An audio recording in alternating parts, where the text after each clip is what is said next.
السلام علیکم ورحمۃ اللہ وبرکاتہ۔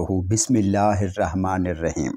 جب حضرت حمزہ رضی اللہ تعالیٰ عنہ شہید ہوئے تو حضرت صفیہ رضی اللہ تعالیٰ عنہا نے کہا کہ میں اپنے بھائی کی لاش دیکھ کر انتہائی صبر اور ہمت سے کام لوں گی۔ ایک اور آواز گونجی، میرے چچا حمزہ نے قرابت کا حق ادا کیا اور نیک اعمال کرنے میں سبقت لے گئے۔ یہ وہ جملہ ہے جسے نبی کریم آقائے دو جہاں حضرت محمد صلی اللہ علیہ وآلہ وسلم اکثر دہرایا کرتے تھے۔ حضرت حمزہ رضی اللہ تعالیٰ عنہ کی شخصیت کی گہری تاثیر اور مقبولیت اس قدر زیادہ تھی کہ صحابی اپنے بچوں کے نام ان کے نام سے موسوم کرتے تھے۔ ناظرین، سوال تو یہ ہے کہ اتنے بلند مرتبہ اور نامور اسلامی شخصیت کی آخر 2 دفعہ قبر کیوں کھولی گئی؟ یہ تو سب جانتے ہیں کہ پیارے آقا محمد مصطفیٰ صلی اللہ علیہ وآلہ وسلم اپنے چچا سے بے حد محبت کیا کرتے تھے۔ ایک دفعہ ایک صحابی بارگاہ رسالت میں حاضر ہو کر عرض کرنے لگے، میرے ہاں لڑکے کی ولادت ہوئی ہے تو میں اس کا نام کیا رکھوں؟ تو رحمت عالم صلی اللہ علیہ وآلہ وسلم نے ارشاد فرمایا، لوگوں میں مجھے اپنے چچا حمزہ سے محبت ہے، لہٰذا انہی کے نام پر اپنے بچے کا نام رکھو۔ نبی آخر الزماں محمد صلی اللہ علیہ وآلہ وسلم کی ولادت سے 2 سال پہلے آپ کے چچا اور رضائی بھائی سید الشہداء شیر خدا حضرت سیدنا حمزہ بن عبد المطلب پیدا ہوئے۔ آپ کی کنیت ابو عمارہ تھی۔ آپ نہایت ہی حسین و جمیل، دبلے پتلے، چوڑی چھاتی اور دراز قد تھے۔ آپ اپنے بھتیجے حضرت محمد صلی اللہ علیہ وآلہ وسلم سے بے پناہ محبت کرتے تھے اور ان کی حفاظت میں پیش رہتے، بلکہ اگر یہ کہا جائے کہ ان کے سامنے ہوتے ہوئے کسی کافر کی جرأت نہ ہوتی کہ نبی کریم کے خلاف کوئی نازیبا الفاظ بھی بول دے۔ اسی طرح اعلان نبوت کو 6 سال گزر چکے تھے کہ ایک دن کوہ صفا کے قریب ایک باندی نے آپ رضی اللہ تعالیٰ عنہ کو شکار سے واپسی پر روکا اور کہنے لگی، اے ابو عمارہ، کاش آپ پہلے آ جاتے۔ تھوڑی دیر پہلے ہی ابو جہل نے آپ کے بھتیجے محمد صلی اللہ علیہ وآلہ وسلم کو گالیاں نکالی ہیں، لیکن محمد صلی اللہ علیہ وآلہ وسلم نے کوئی جواب نہیں دیا اور چلے گئے۔ یہ سنتے ہی آپ جوش میں آ گئے، تیزی کے ساتھ خانہ کعبہ کی طرف بڑھے، بغیر کسی اور طرف متوجہ ہوئے سیدھا ابو جہل کے پاس گئے اور جاتے ہی اس کے سر پر زور سے اپنی کمان دے ماری۔ ابو جہل کے سر سے خون کا فوارہ نکل پڑا اور ساتھ ہی فرمانے لگے، آج سے میرا دین وہی ہے جو میرے بھتیجے محمد صلی اللہ علیہ وآلہ وسلم کا ہے۔ اگر کسی میں طاقت ہے تو مجھے روک کے دکھائے۔ آپ مدینہ منورہ تشریف لائے تو اسلامی لشکر کے پہلے علم بردار بنے۔ 2 ہجری میں ہونے والی پہلی جنگ میں آپ رضی اللہ تعالیٰ عنہ نے بے شمار کافروں کو جہنم واصل کیا۔ مکہ کے مشہور جنگجو اور پہلوان عتیبہ کو حضرت حمزہ رضی اللہ تعالیٰ عنہ نے ہی ایک ہی وار میں ختم کیا، جس کے بعد پورے عرب میں حضرت حمزہ کی داغ بیٹھ گئی۔ 15 شوال المکرم 3 ہجری غزوہ احد شروع ہوتا ہے، جس میں کفار غزوہ بدر کا بدلہ لینے کے لیے مسلمانوں پر حملہ کرتے ہیں۔ ان کا سب سے بڑا مقصد حضرت حمزہ رضی اللہ تعالیٰ عنہ کو شہید کرنا ہے، کیونکہ جتنا نقصان غزوہ بدر میں کفار کو انہوں نے دیا اور کوئی نہ دے سکا۔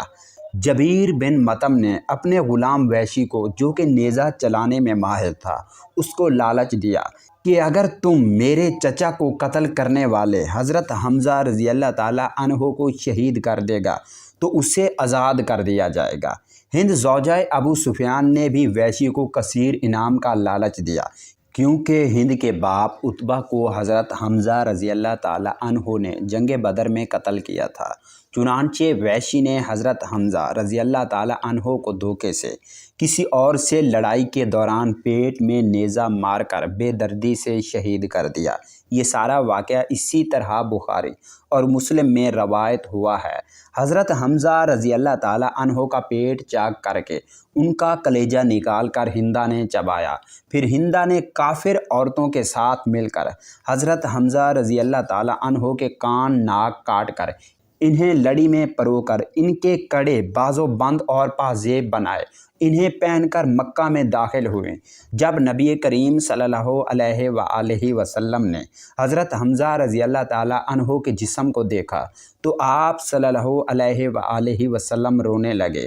آپ کے کٹے ہوئے جسم کو دیکھ کر شدت غم سے آپ صلی اللہ علیہ وآلہ وسلم کی آواز بلند ہوئی اور فرمایا، حمزہ سید الشہداء ہیں۔ مسلمانوں ذرا ایک دفعہ اس منظر کو سامنے لائیں کہ جب حضرت حمزہ رضی اللہ تعالیٰ عنہ کی بہن حضرت صفیہ رضی اللہ تعالیٰ عنہا کو پتہ چلا کہ ان کے بھائی شہید ہو گئے، وہ ان کو دیکھنے کے لیے آئیں تو حضور اکرم صلی اللہ علیہ وآلہ وسلم نے ان کو اپنے بھائی کا کٹا ہوا جسم دیکھنے نہ دیا۔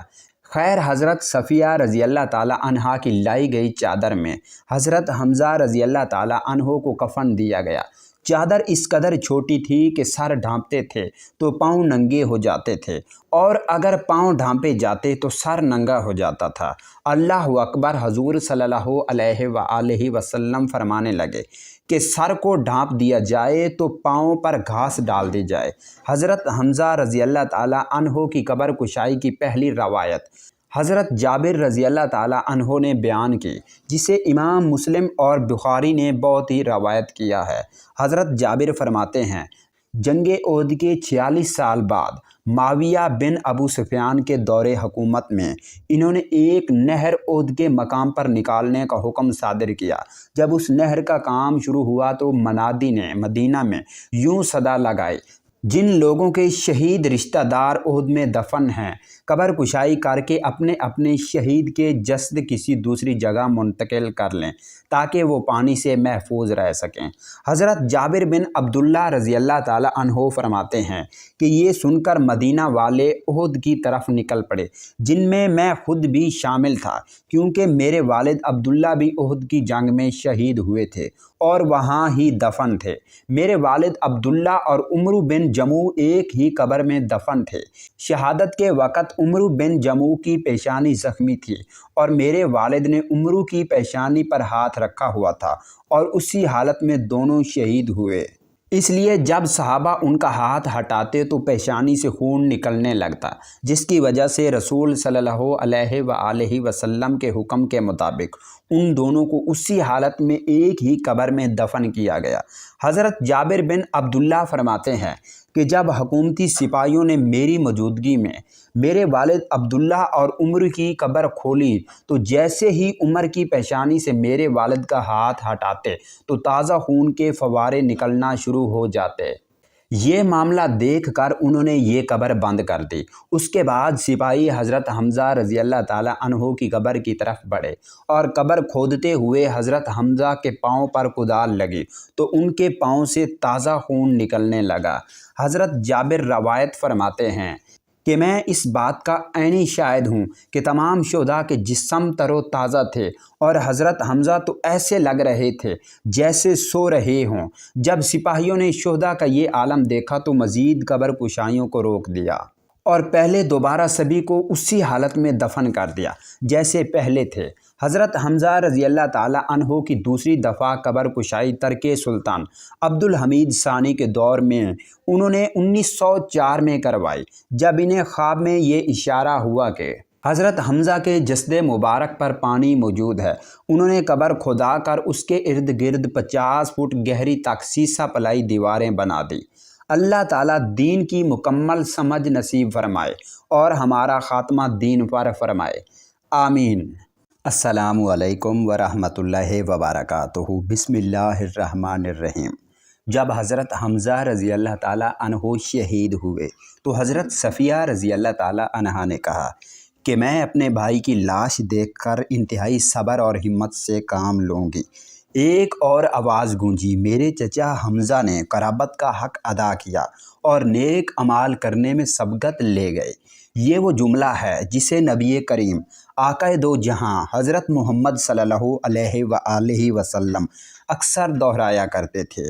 حضرت حمزہ رضی اللہ تعالیٰ عنہ کی شخصیت کی گہری تاثیر اور مقبولیت اس قدر زیادہ تھی کہ صحابی اپنے بچوں کے نام ان کے نام سے موسوم کرتے تھے۔ ناظرین، سوال تو یہ ہے کہ اتنے بلند مرتبہ اور نامور اسلامی شخصیت کی آخر 2 دفعہ قبر کیوں کھولی گئی؟ یہ تو سب جانتے ہیں کہ پیارے آقا محمد مصطفیٰ صلی اللہ علیہ وآلہ وسلم اپنے چچا سے بے حد محبت کیا کرتے تھے۔ ایک دفعہ ایک صحابی بارگاہ رسالت میں حاضر ہو کر عرض کرنے لگے، میرے ہاں لڑکے کی ولادت ہوئی ہے تو میں اس کا نام کیا رکھوں؟ تو رحمت عالم صلی اللہ علیہ وآلہ وسلم نے ارشاد فرمایا، لوگوں میں مجھے اپنے چچا حمزہ سے محبت ہے، لہٰذا انہی کے نام پر اپنے بچے کا نام رکھو۔ نبی آخر الزماں محمد صلی اللہ علیہ وآلہ وسلم کی ولادت سے 2 سال پہلے آپ کے چچا اور رضائی بھائی سید الشہداء شیر خدا حضرت سیدنا حمزہ بن عبد المطلب پیدا ہوئے۔ آپ کی کنیت ابو عمارہ تھی۔ آپ نہایت ہی حسین و جمیل، دبلے پتلے، چوڑی چھاتی اور دراز قد تھے۔ آپ اپنے بھتیجے حضرت محمد صلی اللہ علیہ وآلہ وسلم سے بے پناہ محبت کرتے تھے اور ان کی حفاظت میں پیش رہتے، بلکہ اگر یہ کہا جائے کہ ان کے سامنے ہوتے ہوئے کسی کافر کی جرأت نہ ہوتی کہ نبی کریم کے خلاف کوئی نازیبا الفاظ بھی بول دے۔ اسی طرح اعلان نبوت کو 6 سال گزر چکے تھے کہ ایک دن کوہ صفا کے قریب ایک باندی نے آپ رضی اللہ تعالیٰ عنہ کو شکار سے واپسی پر روکا اور کہنے لگی، اے ابو عمارہ، کاش آپ پہلے آ جاتے۔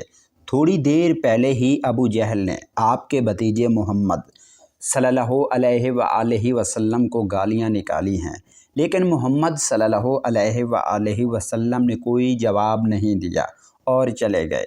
یہ سنتے ہی آپ جوش میں آ گئے، تیزی کے ساتھ خانہ کعبہ کی طرف بڑھے، بغیر کسی اور طرف متوجہ ہوئے سیدھا ابو جہل کے پاس گئے اور جاتے ہی اس کے سر پر زور سے اپنی کمان دے ماری۔ ابو جہل کے سر سے خون کا فوارہ نکل پڑا اور ساتھ ہی فرمانے لگے، آج سے میرا دین وہی ہے جو میرے بھتیجے محمد صلی اللہ علیہ وآلہ وسلم کا ہے۔ اگر کسی میں طاقت ہے تو مجھے روک کے دکھائے۔ آپ مدینہ منورہ تشریف لائے تو اسلامی لشکر کے پہلے علم بردار بنے۔ 2 ہجری میں ہونے والی پہلی جنگ میں آپ رضی اللہ تعالیٰ عنہ نے بے شمار کافروں کو جہنم واصل کیا۔ مکہ کے مشہور جنگجو اور پہلوان عتیبہ کو حضرت حمزہ رضی اللہ تعالیٰ عنہ نے ہی ایک ہی وار میں ختم کیا، جس کے بعد پورے عرب میں حضرت حمزہ کی داغ بیٹھ گئی۔ 15 شوال المکرم 3 ہجری غزوہ احد شروع ہوتا ہے، جس میں کفار غزوہ بدر کا بدلہ لینے کے لیے مسلمانوں پر حملہ کرتے ہیں۔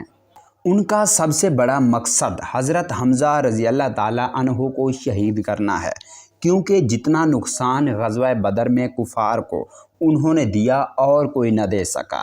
جبیر بن مطعم نے اپنے غلام وحشی کو، جو کہ نیزہ چلانے میں ماہر تھا، اس کو لالچ دیا کہ اگر تم میرے چچا کو قتل کرنے والے حضرت حمزہ رضی اللہ تعالیٰ عنہ کو شہید کر دے گا تو اسے آزاد کر دیا جائے گا۔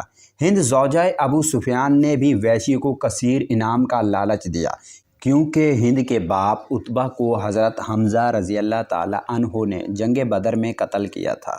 چنانچہ وحشی نے حضرت حمزہ رضی اللہ تعالیٰ عنہ کو دھوکے سے کسی اور سے لڑائی کے دوران پیٹ میں نیزہ مار کر بے دردی سے شہید کر دیا۔ یہ سارا واقعہ اسی طرح بخاری اور مسلم میں روایت ہوا ہے۔ حضرت حمزہ رضی اللہ تعالیٰ عنہ کا پیٹ چاک کر کے ان کا کلیجہ نکال کر ہندا نے چبایا، پھر ہندا نے کافر عورتوں کے ساتھ مل کر حضرت حمزہ رضی اللہ تعالیٰ عنہ کے کان ناک کاٹ کر